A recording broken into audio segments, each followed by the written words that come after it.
আল্লাহু আকবার। প্রথম বিসমিল্লাহ নামে একটা গরু জবাই হইতেছে। আসসালামু আলাইকুম দর্শক, আজকে ইতিহাসের অন্যরকম একটি দিন। এই কথার পেছনে কারণ হচ্ছে আজ শুক্রবার। শুক্রবার প্রতি সপ্তাহে আসে, কিন্তু আজকে পাঁচটি দেশ সেরা আলোচিত ব্রাহ্মা গরু কিন্তু রাজধানী ঢাকার শাহজাহানপুরের খলিল মাংস বিতানের সামনে জবাই করা হচ্ছে। এই জন্যই কিন্তু দেখেন শত মানুষ কিন্তু ভিড় করছে তারা এই মাংস নেয়ার জন্য। আমরা চলে এসেছি এখানকার চিত্র একটু তুলে ধরার জন্য।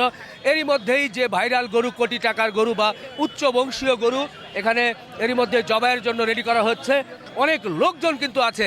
আমরা একটু জবাইয়ের সেই দৃশ্যটি একটু দেখাতেই চাই। অনেকেই বলেন যে কীভাবে জবাই করেন সেটা একটু দেখাবেন, এটা দেখাবো।